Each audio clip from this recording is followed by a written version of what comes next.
Welcome back to another episode. Habang ginagawa ang bagong looks ng ating camper van, ibabiyahe muna tayo papuntang Cebu kasama ang Suzuki Philippines at mga kaibigan. Ma'am Edsya ng Suzuki Philippines. Magpo-food trip tayo. Chance na makatingin tayo ng lechon. Ano tawag ba natin? Suso. Guso.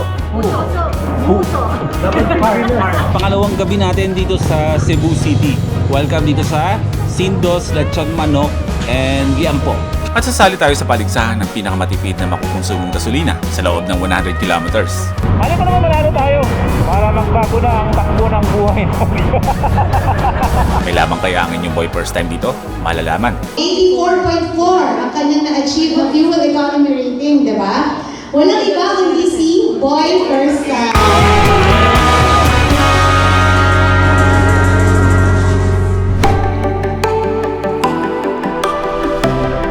Simulan natin ang kwento dito sa Nueva Vizcaya. Yung pong Nueva Vizcaya, 12:10 ng tanghali. On the way tayo pa Malolos, Bulacan. Pupunta tayo ng Cebu. Yep, si Spike yan. Uuwi na siya ng Malolos muna, pansamantala. Kasi kailangan ko na siyang ipa-refresh yung motor natin dahil nga hindi na talaga siya okay. Actually, dinala namin dito yan sa Nueva Vizcaya is hindi na talaga siya okay. At nalaban pa yun sa mga ibang adventures dito. Pero huwag kayong mag-alala kasi ang ating kapatid na si Umamen meron namang magagamit na ibang motor. Pero ito kasi si Spike is kailangan ko nang ibalik muna ng Malolos, Bulacan kasi meron akong kaibigan na may-ari ng shop na siya mismo ang magre-refresh kay Spike. Papaklasin siguro lahat-lahat at ayusin. Yun yung dahilan kung bakit sinama ko na si Daddy Spike muna sa atin sa Bulacan para maging okay na siya ulit. So 6 hours to 7 hours na biyahe mula dito, parang nasa Bangbang Nueva Vizcaya na tayo. Uuwi muna tayo ng Bulacan. Kung maaga-aga, i-drop ko na si Spike doon sa aking kaibigan sa shop para maiwan na siya doon at magawa. So hindi ko alam kung gaano katagal ang pag-aayos dyan kay Spike, pero hahayaan ko lang at hindi ko mamadaliin na makuha si Spike hanggang sa maging okay siya. At kung kailan sabihin sa akin na Boy P, si Spike mo ay fresh na ulit. Sa mga hindi pa nakakaalam, yung si Spike, yung pula nating ADV 150 is yan yung isa kong motor na ginamit ko sa pinakaunang Philippine loop na ginawa ko. Yung pangalawang Philippine loop ko, ang ginamit ko naman is yung tatay niyan, si Daddy Spike, yung Honda XADV 750 natin. Tapos yung pangatlo is yung ginamit natin na Suzuki Bergman 125. Yun ang ginamit ko nung nag-third Philippine loop ako, kasama ko si motor ni Juan. Dalawang Suzuki Bergman Street at saka Bergman EX ang ginamit namin noon sa pag-iikot ng Pilipinas. So sabi ko dati, ang goal ko is every year is magkakaroon ako ng Philippine loop. Para naging mantra ko, pero parang habang tumatagal is nag-iiba yung trip kong gawin sa buhay. So hindi ko sinara, hindi nakasara yung pag-Philippine loop ko, pero sabi ko the next time na mag-Philippine loop ako is it's either naka-camper van ako, basta hindi siya motor na. Gusto ko komportable naman ako na mag-ililibot ng Pilipinas na hindi ako lagi nagmamadali. And siguro yung magiging fourth Philippine loop ko is maghahandaan ko talaga ng mabuti yan dahil hindi naman biro ang mag-Philippine loop pagdating sa gastos. Yan na yung ating Honda ADV 150 na Philippine Looper. Ginahan ko dito sa High Five Motor Shop kay Boss Joms kasi nga noon pa niya hinihingi sa akin to. Sabi niya, dali mo si Spike sa akin. Sabi niya, i-condition natin, i-remap natin para bumalik sa dating sigla niya. Tsaka medyo lumakas. Para kay Spike, muna natin, titignan muna natin yung maintenance niya. Remap para ma-check natin yung air fuel mixture niya kung okay, para maging balance lahat. Tapos with dyno yun, naka-dyno. Makikita natin yung horsepower niya, kung from stock, ano yung magiging improvement. Habang kasi tumatanda yung unit natin, ang ECU natin is yun na yung program niya. Yun na yung naka-program niya. Paano naman yung changes nung ginamit mo siya ng ilang years, di ba? Siyempre kailangan mo i-refresh mo uli yung ECU niya para na sa ganun yung engine mo is hindi siya ma-delay. Pag naging balance kasi ang air fuel, wala siyang rich, wala siyang lean. Mag-increase yung horsepower niya, magiging responsive yung throttle response niya. Wala kang delay sa pag-overtake. Sa mga ahonin, especially ADBs, adventure bike o pang off-road, mas magagamit mo siya ngayon. Lalo na kung halimbawang nasa bundok ka, masasabi mong satisfied ka talaga dahil hindi ka bibitinin niya sa ahonin. Pinag-aralan namin lahat ng paano yung magiging improvement sa Honda, lalo na yung mga makatulong sa mga Honda user. Sa umpisa, sa arangkada, tipid siya sa gas. Pagka ikaw ay lumabot na high RPM, doon ka pa lang siya mag-i-increase yung gas. Di ibig sabihin, pagdating doon sa dulo, nakalin ka na. Mag-i-reach na yung fuel mo. Doon ka pa lang hahataw yung takbo. Ngayon, gagawin natin equal lahat. Makikita na lang ninyo sa video ni Spike, kay Papa Boy B, kung ano yung magiging kalalabasan. Ako muna mga ngalaga kay Spike for the meantime. Nandito muna siya sa High Five. Shop located po sa Malolos. Malapit lang po kami sa DSU. Capitol View Park, Bulihan Road. Visible naman po kami sa Google Map. Pwede nyo po kami i-check sa Google Map, High Five Motorworks. At the same time, meron din po kaming Facebook page, High Five Motorworks din po. Tapos ang cellphone number po namin is 0926-048-6119. Bro, iiwan ko na muna bro dito ha. Sige bro. Papasibo muna ako. Pag may nagutom, may moment. Sige. May bawat ka. May bawat. Balik na lang ako ha. Sige. Sa episode na to, isasamahan niyo ako. Pupunta tayo ng Cebu City kasama ang Suzuki Philippines. Terminal 2 yung sasakyan ko aeroplano. Terminal 3 ako nag-park. Ang hirap ng parking. Grabe naman tong syudad na to. Binabag wrap natin yung ating helmet. Hindi siya nakabox, binalad ng plastic. Pero hindi ko alam, baka bato-bato to. Pero matibay naman to. Durability test, dual helmet. The last time na nag-Philippine Loop tayo at ang Suzuki Philippines naman talagang all out yan sa suporta sa akin. In-invite nila tayo. Magiging parte tayo ng isang event sa Cebu City kasama ang Suzuki Philippines. Yes, welcome to Mactan Cebu, Suzuki. Pangalawang punta ko na sa Cebu pero first time kong plane papunta dito. Okay. Pagpasok mo paglabas mo ng aeroplano, mall agad. Lechon. Ano pa bang pwedeng gawin dito? Meron ding mga white beaches dito. Festivals. Ayun sasakyan namin sa Mississippi. Ang cute. Let's go. First time kong mag-plane papunta dito. Parang iba yung... Dati nakamotor ako. Ay, ayaw kasi nag-Philippine Loop nga. Wow. Oo, Philippine Loop yan eh. Malaki naman siya sa loob, no? Oo. At saka mataas siya. Suzuki Espresso. Cute siya. Ay, di ba? Ito may nagka-camping si Boy T eh. So, yung van niya. Suzuki din. Suzuki din. Wow. Pero Suzuki every wagon na yun, galing Japan. Oo, yung parang... Minivan. Yung sikat na sikat sa Mindanao eh. Kahit dito sa Cebu. Marami po dito mga every wagon dito. Davao City tsaka Cebu ang dalawang malakas talaga magparating ng mga surplus na every wagon. Street side karo. Ay ibang Gusto mo dyan? ay hindi akala ko kasi iba pala yun. Bahay Aliwan pala. Tinatawag na Mactan Bridge. Hindi. Marcelo Fernan Bridge. Kasi yung isa yung first sir, yung sa left side is the Osmanian. Ayan yun. Tapos yung pinaka-left dulo. Sisi Lex. Yes sir. Yun ang pinakamahabang tulay na ngayon sa Pilipinas. Hindi na yung San Juanico. Hindi na. Alright, touchdown Mandaue City.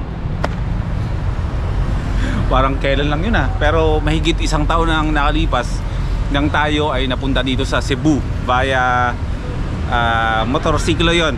Si Spike ang gamit ko noon nung pumunta dito ng Cebu. Biyahe ng Hampas Loopers. Yun yung Manila to Cebu namin na ride. Ito tayo ngayon sa Mandaue City dito sa Cebu.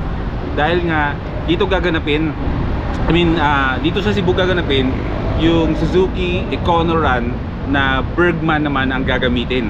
Kung dati sa Davao City, ang event na pinuntahan natin dati, which is hindi naman ako nakasali nun, na yun nga ang sabi ko, dapat pag sa susunod na maulit yung event na ganito yung Econoran, gusto ko sumali ako. Tinandaan ng Suzuki. Yun. isa ako sa mga lalaban bukas sa patipiran ng gasolina. At yung mga kasama natin dito, may kasama ako mga vloggers din na 4 or 5 yata kami na sasali din bukas. So participant ang inyong boy first time. Isa akong rider bukas dahil mula dito sa not sure kung dito sa, hindi ko pa alam kasi hindi kasi ako nagbabasa ng yung mga itinerary namin. Pero yung pupuntahan natin bukas, babiyahe tayo ng 100 kilometers papuntang Bogo. Napunta ko na rin Bogo na yun. Pero dito tayo ngayon, tutuloy muna sa hotel, dito sa Bay Hotel. Parang nasa airport ulit tayo ah. Uwi na tayo ng Manila. Dito tayo mag-stay, magdamag. At magpapahinga muna tayo dahil bukas ay meron tayong endurance na tinatawag. Endurance. Hindi siya endurance. Ano siya? Patipiran ng gasolina. Oh no! Oh no, no, no, no, no! Anak, kanta ko. Ang ganda ng kwarto pero hindi ako makakatulog mag-isa dito. Kailangan ko ng kasama dito. Teka lang, wait lang. 2 kama. May upuan. Yung utak ko! Wait. Baka pwede tayo magpasama ng staff ng Suzuki dito. Cabinet pa dito. Ay! Nagulat ako sa sarili ko. Laki naman ng CR. Pwede namang maliit lang. Kailangan ko ng kasama. Hindi ako talaga ng hotel na malaki. Nabuha ako. Bakit kasi 2 pinto? Kailangan ko ng kasama dito. Tapos bakit may salamin pa doon? Anong ginagawa ng pinto na to? Anong lagusan ito? Alam niyo yun, sa mga hindi pa nakakaalam, baka nawiwirdo ang kayo sa akin. Hindi ako komportable matulog sa hotel.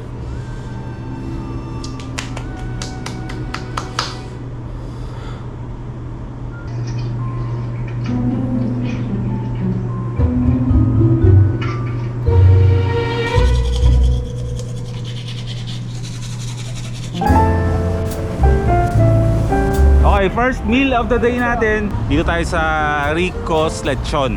Cebu's best lechon daw ito. Steak. Natin yung chance na makatikim tayo ng legit na lechon. So far naman, nag-enjoy naman ako kahit nasa syudad tayo. Suzuki! Oras na! Ang tawag dyan ay... Ano tawag ba nga dyan? Suso. Guso. Puso. Ay, teka lang, bago pala tayo kumain, batiin muna natin si Ma'am Eds ng happy birthday. Happy birthday! Birthday to you!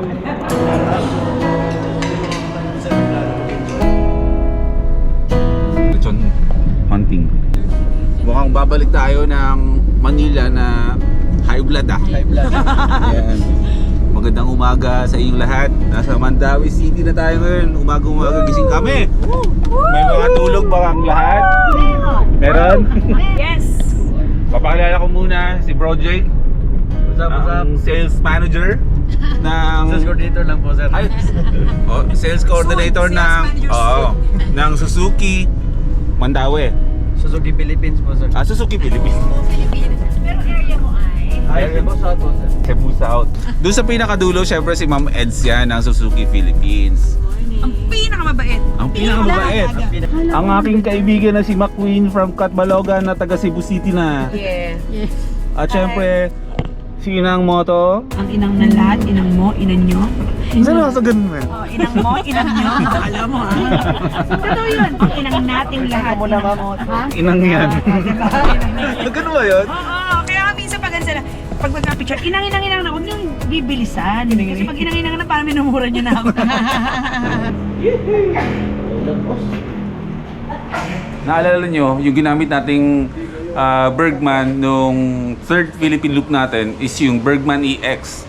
Ngayon sa Econora na gaganapin at sasalihan natin, itong Bergman Street ang gagamitin natin.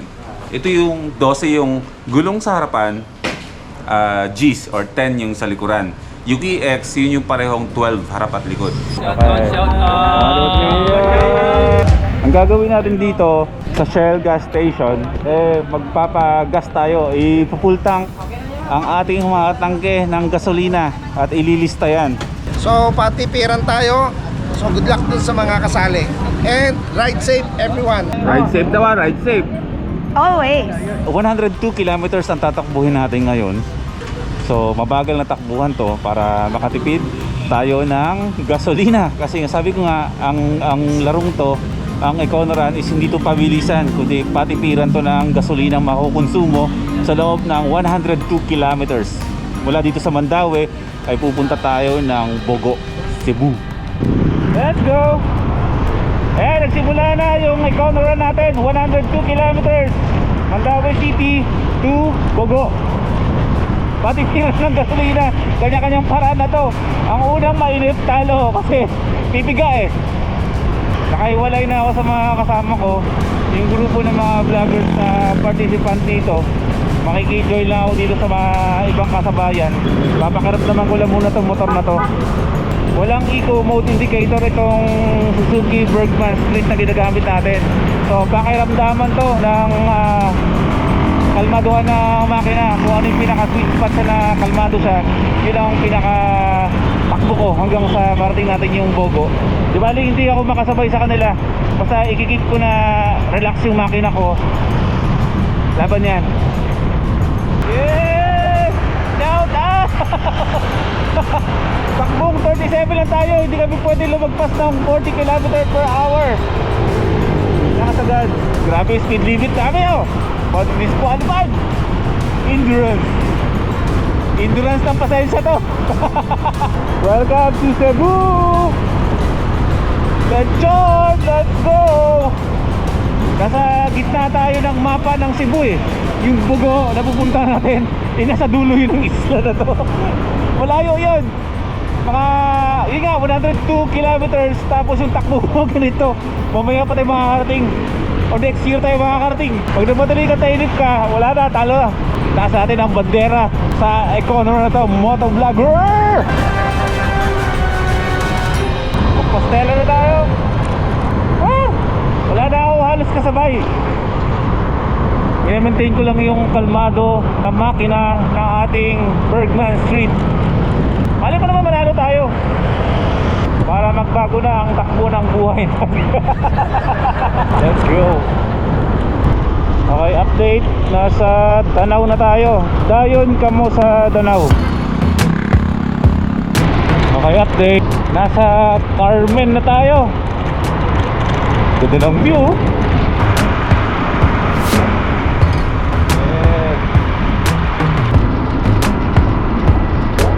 Okay, update. Approaching Bogo City na tayo. Meron tayong 33 kilometers na lang, pero tatakbuhin pa natin ng 43 minutes. Na-enjoy ko na lang yung magagandang tanawin dito ha? Sige, bumakbak lang kayo ng bumakbak dyan. Yan. Na-enjoy ko na lang yung tanawin habang pinapakiramdaman ko yung makina ng Bergman Street 125. Kahit na walang indicator ng eco mode to, ay niraramdam ko si McQueen, niraramdam ko yung ano ng makina. Parang meron akong eco mode indicator or green na ilaw sa utak ko na nakadepende sa andar ng makina ko. Tignan natin mamaya kung gagana tong hack ko. Titignan natin. Mamaya natin malalaman. Update ko ulit kayo. Nag-enjoy lang ako dito. Iniiwan na naman tayo ng mga Bergman. Kasi nga tayo ang pinakamabagal sa lahat. Ang goal nga dito is hindi naman pabilisan, kahit nasa hulihan tayo, hindi pa assurance yun na tayo ang mananalo at tayo ang pinaka matipid sa gasolina. Kasi pwede kasing matipid ang konsumo mo ng gasolina na mabagal ka. Pwede ka rin makatipid ng gasolina na mabilis yung takbo mo. So walang assurance kung sino ang mananalo dito. Kasi ako nilalaro-laro ko lang yung pakiramdam ng makina. Ganun lang. Umiilaw yung green ng eco mode sa utak ko. Ganun. Wow! Lapit na. signage ng Bogo. Halos patapos na tayo. Papunta na tayo dun sa kung saan matatapos yung yung Econoran na to. Nasa Bogo na tayo. Okay, tapos na ang Econoran. Narating na natin ang PTT gas station dito sa Bogo, Cebu. At dito ay makikita natin na lahat ng mga Bergman na ginamit dito sa Econoran ay magre-refill na ulit ng gasolina. So dito na magkakaalamanan kung sino ang may pinakamatipid na Bergman na kumonsumo ng gasolina.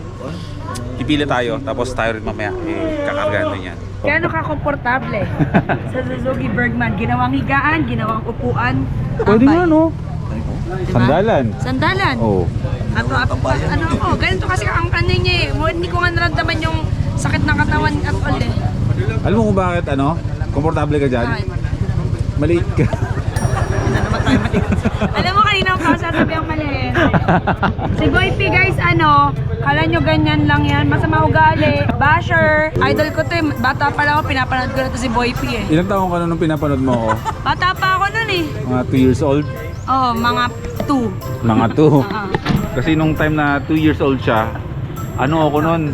Bali, 52 years old na ako. So, going 100 years na ako ngayon. Yan, tama. Ganyan ang 100 years. Ayan, ganito. Yes! Oh, yan, ako. Nanlalambot. Kailangan mo na mag-refill ng energy. Nagulat ko. Yan. Next. Let's go! Let's go! Ay, kaya lang. Ikaw din! Wala! Tapos na! Woo! Nakabakbak din, nakapiga rin tayo sa wakas. Oo nga pala, ako lang ang bukod tanging babae dito sa kupunan ng mga vloggers. McQueen ng Moto, si Miss Pinaypay. At ako lang ang nag-iisang lalaki. Dapat dalawa kami, hindi nakarating yung isa. Yun!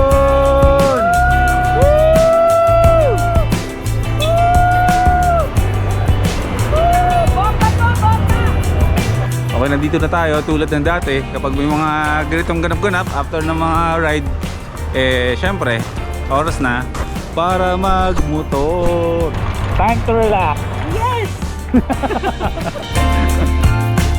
Wow!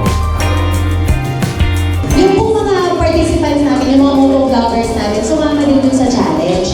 Pero, yung premyo nila, hiwalay. Para naman fair. Okay, so today we are also going to take this opportunity to give the certificate of appreciation to our motovloggers, media partners.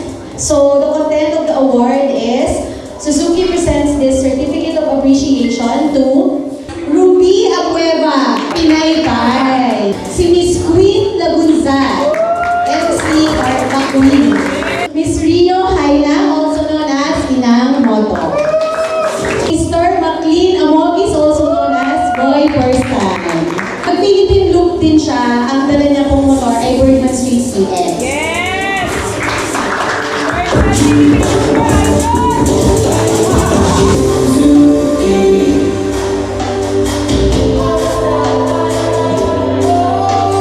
So for our vlogger, the result is, ang taas. Mas mataas pa sa inyo. Alam din talaga natin na, syempre, yung mga kasama nating motovloggers, sila yung may mga credibility din. Kasi nagmo-motor sila. And surprisingly, kahit ako, halos kapantay, nung result ng, ang motor nung, kasi motor na ginamit ko ng ating motovloggers ay Bergman Street.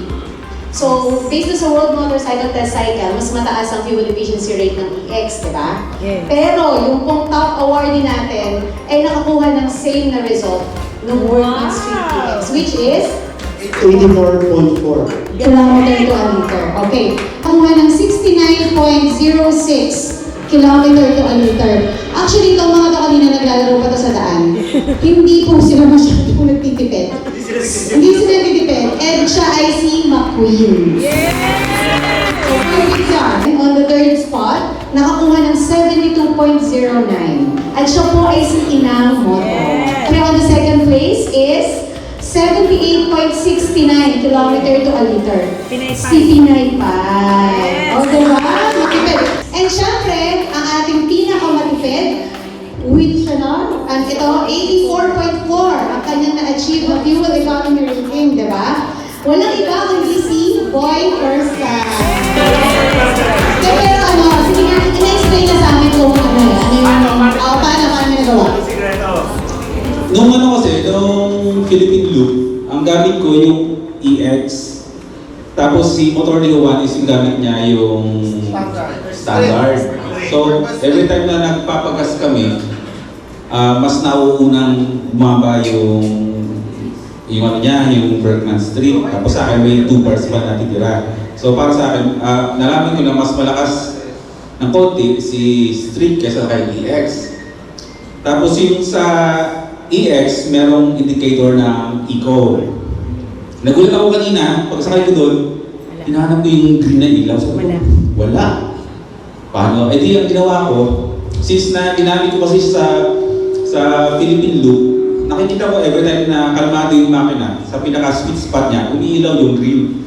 So parang nasanay yung sistema ko na alam ko, ramdam ko yung andar ng makina. Kahit tayo sa EX. Oo, na pag naramdaman ko, ito yung umiilaw. So parang kanina, nagjo-joke ako kanina kahit inang moto, nasabi ko every time na walang ilaw pero nag-iilaw siya sa utak ko.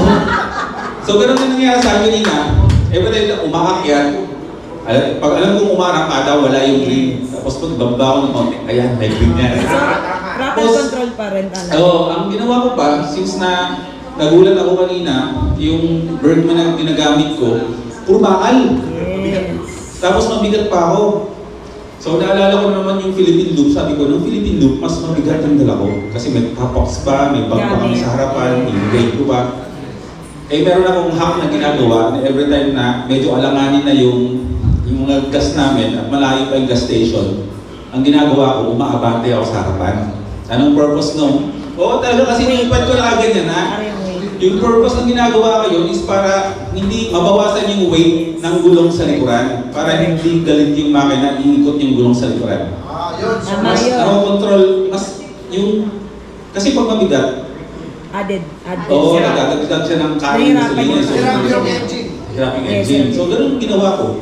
Ganun lang din. Tapos, naglalaban yung isipan mo na baka pakain kasi nga mahilig ako magpatakbo ng mabilis. Sabi ko, the last time na gusto ko sumali ito, sabi ko gusto ko talaga i-try. Tapos ayun nga, try ako. Hindi naman ako din ng pagkakapakero ko. Parang na-overcome ko na kaya ko pala mag-control ng speed. Hindi ko pinapatugtog yan, kalma. Tapos ayun, pero nagulat ako ng 84, gano'n. Nag-enjoy. Yun ang secret ako din. Thank you so much. Congratulations.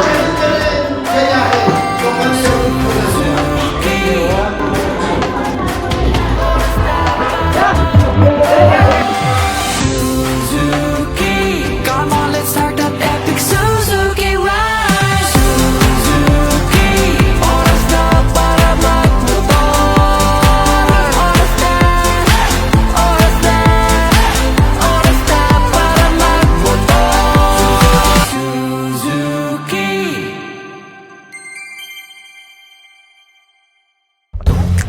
Okay, pangalawang gabi natin dito sa Cebu City.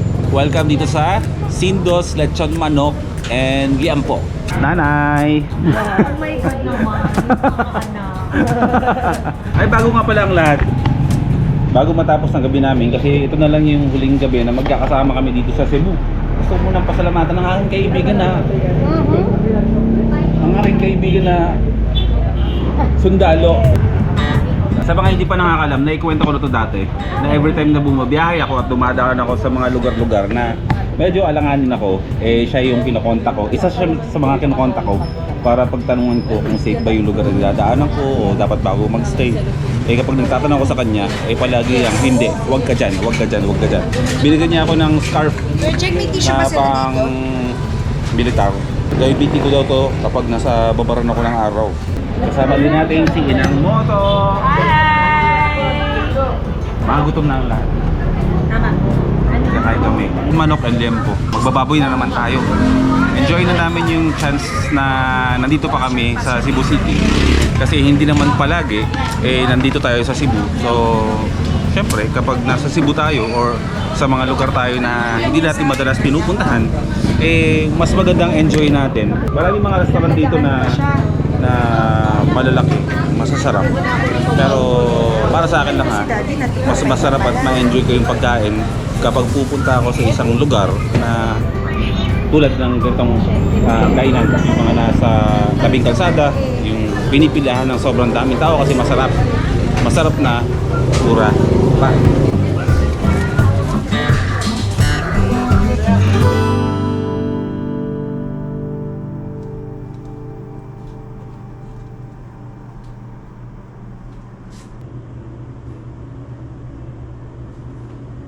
Ayoko pang sanang iwan yung Cebu. Very emotional morning. Bitin. Every time na napupunta ako sa mga lugar na ganito, na wala akong dalang kahit anong sasakyan, wala akong motor, hindi ko dala yung camper van. Yung tanging dala ko lang backpack lang talaga. Ano lagi yung thought sa isipan ko na as a traveler na magawa ko yung pagta-travel sa kahit sa ang sulok ng Pilipinas sa kahit anong paraan. May sasakyan, wala, o sasakay lang ako ng eroplano, sasakay ako ng bus, ganun yung puso ko pagdating sa pagta-travel, sa pag-showcase o sa pag-feature ng magagandang lugar dito sa atin sa Pilipinas. Nakakalungkot iwan yung Cebu kasi parang ang dami kong gustong gawin pa. Ang dami kong dinaanan na magaganda. Sabi ko, my God, kulang yung 3 araw dito sa Cebu. Yung puso ko pagdating sa pagta-travel, malaking space sa puso ni Boy first time yung pag-iikot talaga ng buong Pilipinas. Maliban dun sa yun yung kasiyahan ko at yun ang gamot sa aking healthy kaisipan, yung pagta-travel talaga yung nagpapakalma sa akin ng aking pagkatao. Yun yung gumagamot sa unhealthy kong isipan. Kaya sobrang laging naglulong ako sa pagta-travel. Lagi akong excited. Yung excitement ko lagi sa pagta-travel is sobrang nag-uumapaw. Looking forward na magawa ko rin to in time.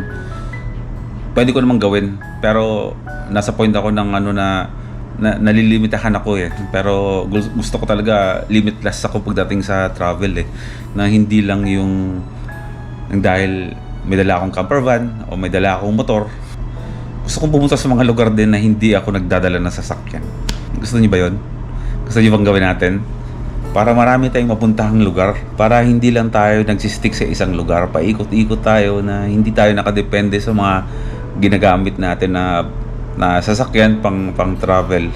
So, nagbumuni-muni lang ako dito ngayon, mag-isa dito sa kwarto na to, kung ano yung mga bagay na gusto kong gawin sa mga dadating na panahon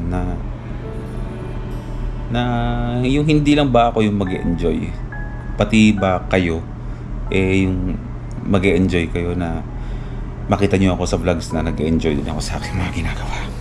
Mas na-appreciate ko yung ganda at kung anong meron ang isla ng Cebu.